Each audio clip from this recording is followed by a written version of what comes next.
Report വരട്ടെ. എന്താ ചെയ്തത്? നമ്മുടെ ശ്രദ്ധയിൽ ഇത് പെട്ടപ്പോൾ നമുക്ക് നേരത്തെ അറിയാം. ഞങ്ങൾ ഡിമാൻഡ് ചെയ്തുകൊണ്ടിരിക്കുകയായിരുന്നു. ഞങ്ങളിത് രാഷ്ട്രീയ പ്രതികാരം തീർക്കാൻ വേണ്ടി ചെയ്തതല്ല. ആദ്യത്തെ ക്യാബിനറ്റിലെടുത്ത ഒരു തീരുമാനമാണ്. എന്താ തീരുമാനം? കേസെടുത്തില്ല അവർക്കെതിരായി. അപ്പൊ ഇരകളായ കുട്ടികൾ പോയി കോടതിയിൽ പോയി. അപ്പൊ കോടതി കേസ് അന്വേഷിക്കാൻ പറഞ്ഞു. കോടതി കേസ് അന്വേഷിക്കാൻ പോലീസിനോട് പറഞ്ഞപ്പോൾ പോലീസ് ആ കേസ് അന്വേഷിച്ചു. ആ കേസ് അന്വേഷിച്ചതിന്റെ യഥാർത്ഥ റിപ്പോർട്ട് അട്ടിമറിക്കപ്പെട്ടു. എന്നിട്ട് കോടതിയിൽ പറഞ്ഞ് എന്റെ വീഡിയോ ഇല്ലാന്ന് പറഞ്ഞു. അങ്ങനെ ഒരു മർദ്ദനം നടന്നിട്ടില്ല എന്ന് പച്ചക്കള്ളം പോലീസ് കോടതി പറഞ്ഞു. അപ്പൊ കുട്ടികൾ അതിന്റെ വീഡിയോ ഹാജരാക്കി. വീഡിയോ എല്ലാവരും കണ്ടുകൊണ്ടിരിക്കുന്ന വീഡിയോ ആണ്. എല്ലാ ചാനലുകളിലും കൂടി വീഡിയോ കേരളത്തിലെ ജനങ്ങൾ മുഴുവൻ കണ്ടുകൊണ്ടിരിക്കുന്ന, ഇന്നും കണ്ടുകൊണ്ടിരിക്കുന്ന വീഡിയോ ആണ്. അങ്ങനെ ഒരു വീഡിയോ ഇല്ല എന്ന് പോലീസ് കോടതിയിൽ പച്ചക്കള്ളമാണ്, ഇല്ലേ? അപ്പൊ കോടതി ഒരു പുനരന്വേഷണത്തിന്, പുനരന്വേഷണമല്ല, റീഇൻവെസ്റ്റിഗേഷൻ അല്ല, ഫർദർ തുടരന്വേഷണത്തിന് വേണ്ടിയിട്ട് ഉത്തരവിട്ടു. ആ അന്വേഷണം നടത്തിയില്ല. ആ അന്വേഷണം വെച്ച് താമസിപ്പിച്ചു ആണല്ലോ. ആ ഘട്ടത്തിൽ ഞങ്ങളുടെ ഗവൺമെന്റ് അധികാരത്തിൽ വന്നു. ഞങ്ങളൊരു സ്പെഷ്യൽ ഇൻവെസ്റ്റിഗേഷൻ ടീമിനെ വെച്ച് അത് അന്വേഷിപ്പിച്ചു. അതിന്റെ റിപ്പോർട്ട് കിട്ടിയതിന്റെ അടിസ്ഥാനത്തിലാണ് അവർക്കെതിരായിട്ട് നടപടി സ്വീകരിച്ചത്.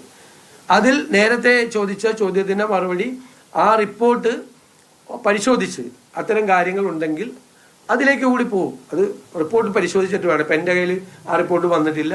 ഹോം മിനിസ്റ്റർ പറഞ്ഞിരുന്നു ആ റിപ്പോർട്ട് കിട്ടി ഈ ആദ്യ ഘട്ടത്തിലായിട്ട് അവർക്കെതിരായിട്ട് നടപടി സ്വീകരിക്കുന്നു.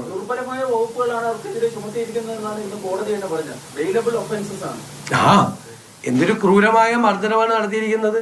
ഇപ്പൊ ഓരോ കാര്യങ്ങൾ പുറത്തു വന്നല്ലോ.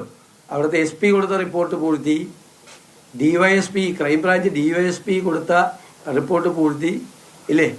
ഒരുപാട് മാനിപ്പുലേഷൻസ് അതിൻ്റെ അകത്ത് നടന്നിട്ടുണ്ട്. ഒരു ഒരു ഒരു ക്രൂരമായി കുട്ടികളെ മർദ്ദിച്ച കാര്യമാണ്. മുഖ്യമന്ത്രി കടന്നുപോയി കഴിഞ്ഞ ശേഷമാണ് പുറകെ വന്ന ഈ ടീം പോലീസിന്റെ കസ്റ്റഡിയിൽ നിൽക്കുന്ന, എന്നുവെച്ചാൽ അവരുടെ ലോക്കൽ പോലീസിന്റെ കൂടെ നിൽക്കുന്ന, അവര് പോയി കഴിഞ്ഞാൽ പിന്നെ പ്രതിഷേധമില്ലല്ലോ. ഈ പ്രതിഷേധം പ്രകടിപ്പിക്കുമെന്ന് പറഞ്ഞിട്ടാണ് അവരെ തല്ലിയൊന്നുമില്ല. മുഖ്യമന്ത്രി പോയി കഴിഞ്ഞിട്ടും പോലീസിന്റെ കൂടെ നിൽക്കുന്ന ആളുകളെ ഈ വണ്ടിയിൽ വന്നിറങ്ങിയ സംഘം ക്രൂരമായി മർദ്ദിക്കുന്ന ദൃശ്യമാണ്.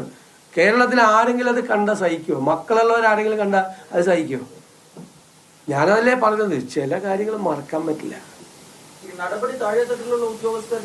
വരട്ടെ, നമ്മൾ ആ റിപ്പോർട്ട് മുഴുവൻ പരിശോധിച്ചിട്ട് ഉചിതമായ തീരുമാനങ്ങളുണ്ടാവും. ഉചിതമായ തീരുമാനം അതല്ലേ ഞാൻ പറഞ്ഞത്. മനസ്സിലായി, എനിക്ക് ചോദ്യം മനസ്സിലായി. ഉചിതമായ തീരുമാനങ്ങൾ എല്ലാ കാര്യത്തിലും ഉണ്ടാവും. ആ റിപ്പോർട്ട് പൂർണ്ണമായി പരിശോധിക്കട്ടെ. ആദ്യത്തെ സ്റ്റെപ്പാണ് ഇപ്പൊ ചെയ്തത്. പിന്നെ നോക്കട്ടെ. മുൻ മുഖ്യമന്ത്രി വന്നതിന് ശേഷം കേരള ഹൗസിന്റെ ഗേറ്റുകൾ അടച്ച് ഡൽഹിയിലെ മലയാളി സമൂഹത്തിന് കേരളത്തിലേക്കുള്ള പ്രവേശനം നിഷേധിച്ചു. എന്നിട്ട് പിൻഭാഗത്ത് കൂടെ ക്യാമ്പിലേക്ക് പ്രവേശിക്കുന്ന ഒരു സാഹചര്യം ഉണ്ടായി. ഇപ്പോൾ തിരുവനന്തപുരത്തെ സെക്രട്ടേറിയറ്റിന്റെ വാർത്തകളൊക്കെ വന്നു. ഇത് ഡൽഹി മലയാളികൾക്കിടയിൽ വലിയ പ്രതിഷേധം ഉണ്ടാക്കിയ സംഭവമായിരുന്നു. ഈ മുൻ മുഖ്യമന്ത്രി ചെയ്ത വെച്ചൊരു സംഗതിയാണ്. അപ്പൊ ഈ ഗേറ്റുകൾ തുറക്കാനുള്ള ഒരു സംവിധാനം ഞാനത് പരിശോധിക്കാം. ഞാൻ അവിടെ താമസിക്കണം എന്ന് ഓർത്തിട്ട് ഇതിൽ കൂടി മലയാളികളോ വേറെ ഏതെങ്കിലും സംസ്ഥാനക്കാരോ വനെന്ന് ഓർത്ത് എനിക്ക് ഒരു പ്രശ്നമില്ല. എനിക്കൊരു പ്രശ്നമില്ല. എന്നെ ആക്രമിക്കാനൊന്നും അല്ലല്ലോ അവർ വരുന്നത്, അല്ലല്ലോ.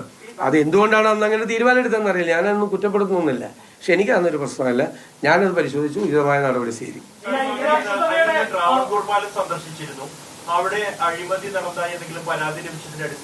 അല്ല അല്ല അല്ല, അത് ട്രാവൻകൂർ പാലസ് സന്ദർശിക്കണ്ടേ? സംസ്ഥാന ഗവൺമെന്റിന്റെ കീഴിലുള്ളൊരു കാര്യമാണ്.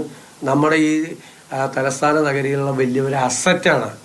അതിനെ ഏറ്റവും ഭംഗിയായി സ്റ്റേറ്റിന് അഭിമാനകരമായ ഒരു ഹെറിറ്റേജ് സംരംഭമാണ്. എനിക്ക് വലിയ അഭിമാനം തോന്നി അതിൻ്റെ അകത്ത് നിന്ന് കഴിഞ്ഞപ്പോൾ.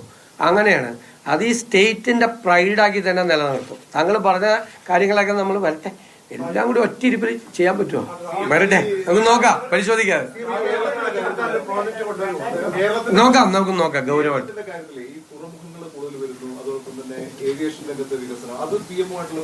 അല്ല, തീർച്ചയായിട്ടും ഞാൻ പറഞ്ഞ നമ്മുടെ സ്വപ്ന പദ്ധതികൾ നമ്മൾ അവരുടെ മുമ്പാകെ നമ്മൾ ചെയ്തിട്ടുണ്ട്. ഞാൻ ബജറ്റിൽ പ്രൊവിഷനും കൂടി കൊടുത്തു കഴിഞ്ഞിട്ടുള്ള ഫർദർ ഡിസ്കഷൻസ് നടക്കും. തീർച്ചയായിട്ടും അത് നമ്മൾ നേരത്തെ ഡിക്ലെയർ ചെയ്തല്ലേ. ഇത് ആർക്കറിയാൻ പാടില്ലാത്തത്?